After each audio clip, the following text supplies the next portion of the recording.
Hi everyone, my self doctor Saurabh, consultant physician. आज मैं आपसे बातें करने वाला हूं एक बहुत ही इंपॉर्टेंट टॉपिक।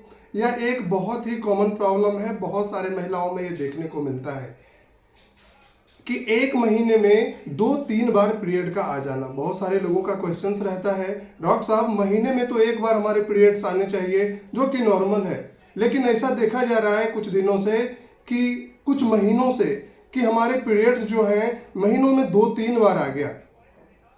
आज तो आया था, फिर 10 दिनों के बाद आ गया, फिर 10 दिन के बाद आ गया। ये तो एबनॉर्मल है ना। मैं बहुत परेशान हो चुका हूँ, इसके साथ साथ बहुत ज़्यादा स्ट्रेस में चली जाती हूँ, टेंशन में चली जाती हूँ। ये भला हो क्या गया? ये बहुत ज़्यादा परेशान हो जाते हैं। आपको परेशान होने की ज़रूरत नहीं है। आज हम लोग जानेंगे इसके क्या कारण है, ऐसे क्या डिजॉर्डर हो जाते हैं, किस कंडीशंस में आपको देखने को मिलता है कि आपके पीरियड्स महीने में 2-3 बार आ जा रहे हैं। बातें करते हैं इसके कारण के अबाउट।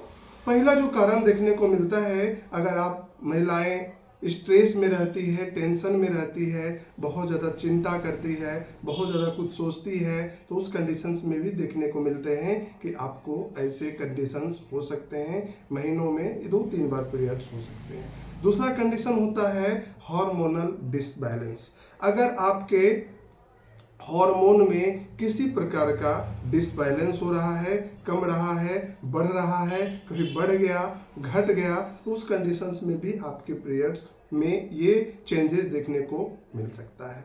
नेक्स्ट कंडीशन जो देखने को मिलता है, प्री मेनोपॉज। अगर प्री मेनोपॉज क्या होता है? अगर आप मेनोपॉज के कंडीशन में आ रहे हैं। मेनोपॉज क्या होता है? ऐसा एक स्थिति, ऐसी एक अवस्था कि जिस कंडीशंस में आपके नॉर्मल पीरियड्स आने चाहिए, उस कंडीशंस में, मेनोपॉज के कंडीशन में आपके पीरियड्स बंद हो जाते हैं, बिल्कुल बंद हो जाते हैं।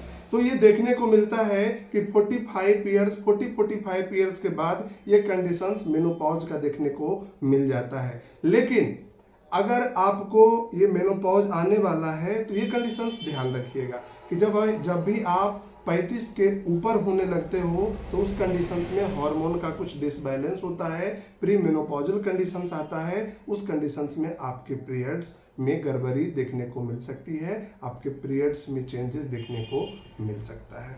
नेक्स्ट कंडीशन देखने को मिलता है heavy exercise, hard exercise. Exercise एक नॉर्मल होता है कि नॉर्मली लोग एक्सरसाइज करते हैं, हल्का फुल्का एक्सरसाइज करते हैं, या फिर आप बहुत ज़्यादा जिम करते हो, जिम जाते हो, बहुत ज़्यादा एक्सरसाइज कर रहे हो, बहुत ज़्यादा कुछ उठा रहे हो, बियरिंग कर रहे हो, वेट बियरिंग कर रहे हो, उस कंडीशंस में भी आपको ये परेशानी देखने को मिल सकती है। नेक्स्ट कंडीशन होता है थायराइड लेवल। अगर आपको थायराइड की समस्याएं हैं, अगर आपके थायरोक्सिन के लेवल, थायराइड हार्मोन के लेवल बढ़ जाते हैं या फिर घट जाते हैं, तो उस कंडीशंस में भी आपको देखने को मिल सकता है कि आपके पीरियड्स में चेंजेस हो रहे हैं, आपके पीरियड्स में चेंजेस देखने को मिल सकता है। नेक्स्ट जो कंडीशंस हम लोग देखते हैं, प्रेगनेंसी। यानी कि प्रेगनेंसी में अगर आपको मिस्ड एबॉर्शन हो गया है, एबॉर्ट हो गया है, तो उस कंडीशंस में भी आपके पीरियड ये महीने में 2-3 बार देखने को मिल सकता है, ब्लीडिंग देखने को मिल सकता है। नेक्स्ट कंडीशन है, अगर आपने कोई पिल्स खाया हो बच्चे ये करने के लिए, तो आपको उस अनवांटेड किड्स वगैरह खाए हो या फिर बेबी कंट्रोल के लिए कुछ दवा खाए हो, पिल्स खाए हो, तो उस कंडीशंस में भी ये प्रॉब्लम आपको देखने को मिल सकता है। तो ये हैं कुछ मुख्य कारण जिसके कारण से ये परेशानी आपको महीने में पीरियड्स का होना, एबनॉर्मल होना देखने को मिल सकता है।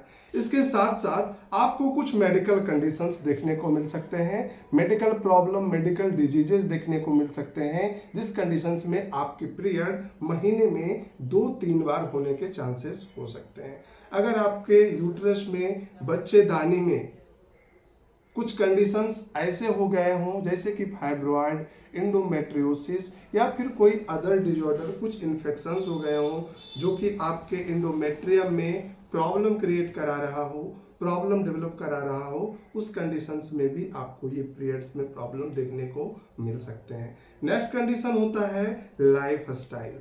आप अपने लाइफ स्टाइल को किस प्रकार से जी रहे हो।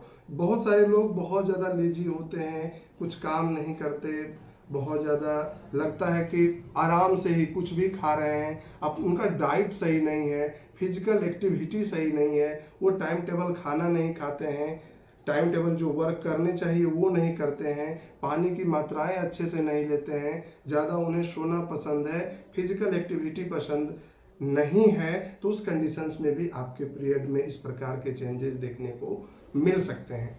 इसके साथ साथ आपको क्या मैनेजमेंट करने चाहिए अगर पीरियड्स ऐसे हो जा रहे हैं, तो उस कंडीशंस में आपको अगर 1 महीना हुआ है, ऐसा देखने को मिल रहा है डॉक्टर साहब पिछले महीने, तो आप अपने डेट को मेंशन करो पहले कि ये जो पीरियड्स हमारे आए ये कितने दिन तक चले, फिर दूसरा पीरियड्स कितने दिन तक किस दिन आया उस डेट को मेंशन करो, फिर तीसरा पीरियड किस दिन तक आया वो मेंशन करो। कुछ लोगों में महीने में 2 बार हो जाते हैं, तो आप इसे मेंशन करो, फिर दूसरे मंथ से आप इसे मिलाओ, क्योंकि देखो अगर पीरियड्स में 4-5 दिन का अंतर रहता है तो उसमें आपको परेशान होने की जरूरत नहीं है।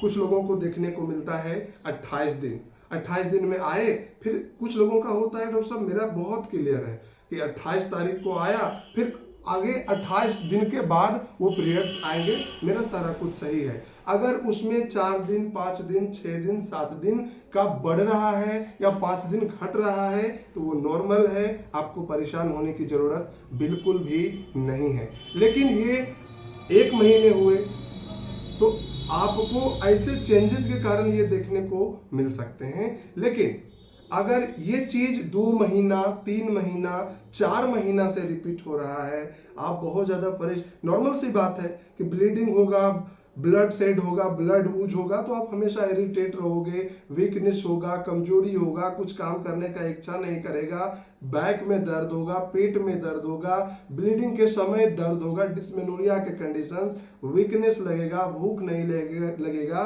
तो ये सब कंडीशंस आपको देखने को मिल सकते हैं। लेकिन बिल्कुल ऑब्वियस ही बात है मिलेगा। अगर आपको ऐसे कंडीशंस 2-3 महीने लगातार जा रहे हैं, 2 महीने जा रहे हैं, तो आप अपने डॉक्टर से, जो भी आपके डॉक्टर हैं जिनसे आप इलाज कराते हो, मिलना चाहते हो, तुरंत कंसल्ट करें और वो अच्छी दवाइयाँ, अच्छे ट्रीटमेंट, अच्छी जांच करा करके वो आपको आपके प्रॉब्लम को ठीक कर सकेंगे और आप बिल्कुल स्वस्थ हो जाएंगे। आप डॉक्टर्स के पास जाओगे तो वो कुछ अपना ट्रीटमेंट देंगे, अल्ट्रासोनोग्राफी कराएंगे, जिसमें कि वो देखेंगे कि कहीं ना कहीं यूट्रस में कुछ प्रॉब्लम तो नहीं है, बच्चेदानी में कोई प्रॉब्लम तो नहीं हो गया, या फिर हार्मोनल डिसबैलेंसेस तो नहीं हो गए। हार्मोन चेक कराएंगे, हार्मोन का डिसेबिलिटी है, बढ़ गया, घट गया, अल्ट्रासोनोग्राफी कराएंगे और भी टेस्ट कराएंगे। अगर आप शादीशुदा हो, नई शादियां हुई है, तो उस कंडीशंस में आप प्रेगनेंसी टेस्ट भी खुद से कर सकते हो, उस कंडीशंस में आपको पता चल जाए कि क्या है नहीं है। अगर वो नेगेटिव आया तब तो कोई प्रॉब्लम ही नहीं है, तो उस कंडीशंस में आपको ये देखने को मिल सकते हैं। तो आप अपने डॉक्टर से बिल्कुल भी तुरंत कंसल्ट करें अगर ऐसी परेशानियां रहती है। तो ऐसे कंडीशंस में आपको कुछ चीज़ें को अवॉइड करना चाहिए। पहले तो बहुत ज़्यादा टेंशन नहीं लेना चाहिए, रिलैक्स रहिए, बहुत ज़्यादा वर्क नहीं करिए, हार्ड वर्किंग नहीं करिए, आप ज़्यादा हार्ड एक्सरसाइज नहीं करिए, फिजिकल एक्टिविटी नहीं करिए, ये सब में परहेज करिए। इसके साथ साथ आप पपीता, अनानास, चाय, कॉफ़ी ये सब बिल्कुल भी अवॉइड करें। आप ड्रिंक, पानी की मात्रा ज़्यादा पिए, एनर्जी ड्रिंक का यूज कर सकते हैं, अनार का जूस पी सकते हैं, ऐसे चीज़ों का आप उपयोग कर सकते हैं जिससे कि आपके प्रॉब्लम में ये सब बहुत ही लाभकारी है। बाकी ऐसे प्रॉब्लम अगर आपको लगातार देखने को मिल रहा है तो आप अपने डॉक्टर से तुरंत कंसल्ट करें और ट्रीटमेंट कराएं। आशा करता हूं ये वीडियो बनाया हुआ हमारा आप लोगों को अच्छे लगे होंगे, आप लोग इससे कुछ जानकारियां ले पाए होंगे, सीख पाए होंगे। देन इस वीडियो को लाइक, सब्सक्राइब एंड शेयर करना ना भूलें। थैंक्स।